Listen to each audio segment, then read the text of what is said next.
Welcome back, everyone, to another episode of Summoner's War Chronicles Monster Spotlight. Today we have Mara, one of my absolute favorites, even among Amazons. Um, let's go ahead and dive on into her kit. As a ranged DPS monster, she is straight off of attack, and her basic attack does actually carry a special ability to it. Anything she kills will stay dead. They cannot be revived.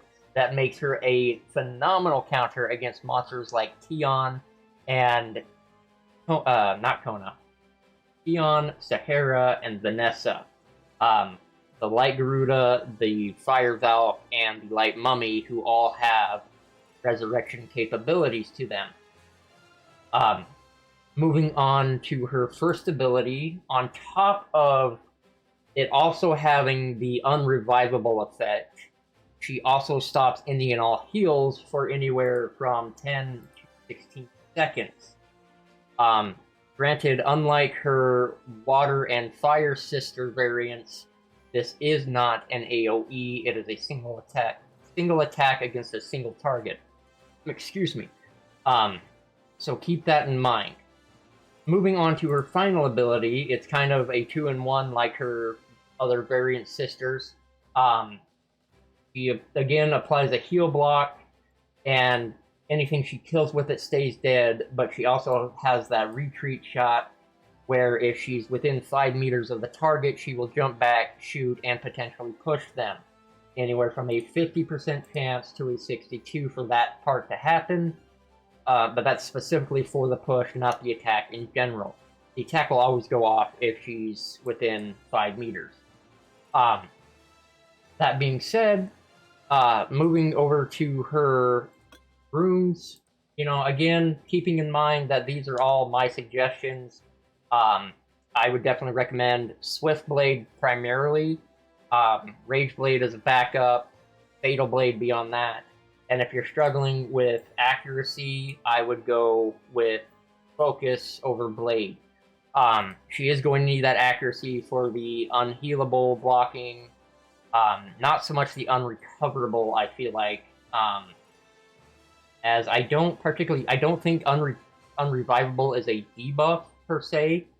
It might be, I could be totally wrong in the fact that it doesn't need accuracy, and I use the term fact very loosely there because I haven't really had the opportunity to check that in testing.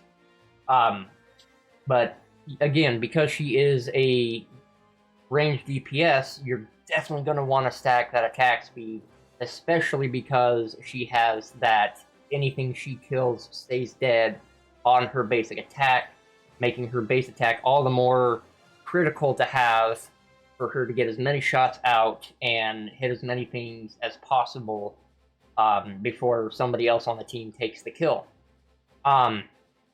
So attack speed, attack, crit rate, crit damage, accuracy, and precision are all the main stats you're going to want there. Being ranged, she doesn't need evasion as much as she would on a, say, like a warrior such as Monkey King or Fire Lizard Man, who are both warriors and they're a bit tankier anyways. Places I use her would be definitely the spires, especially the Dark Spire.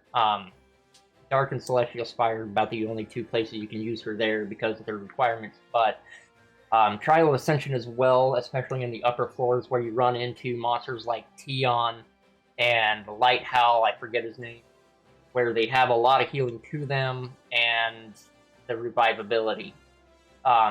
She's also good against Shu Reckley and the Lab of Madness and the Expedition versions, both, as she does stop his healing, which will prevent his growth, or where he does a lot of extra damage, gains some defense up and whatnot. So that'll make that fight a lot easier. I'm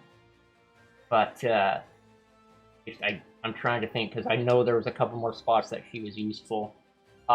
Having the heal block and the unrevivable on multiple skills, or all her skills, depending on which one you're talking about, it also makes her a phenomenal candidate for the arenas, being as that she does stop the healing and she does stop them from being revived. It makes her an awesome counter.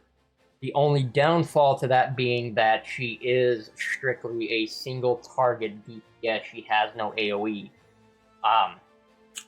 But that is about all I have to say on her. So remember to let me know what you think of the videos in the comments. Remember, if you want to help support the channel and see some better video quality, some better production value, my PayPal link is in the description below, as well as my Twitch link if you want to see me run around with my head cut off on stream, as I have almost zero focus in that regard when I'm streaming. I stream just about every day on Twitch at about noon Central. So until next time, y'all stay frosty out there.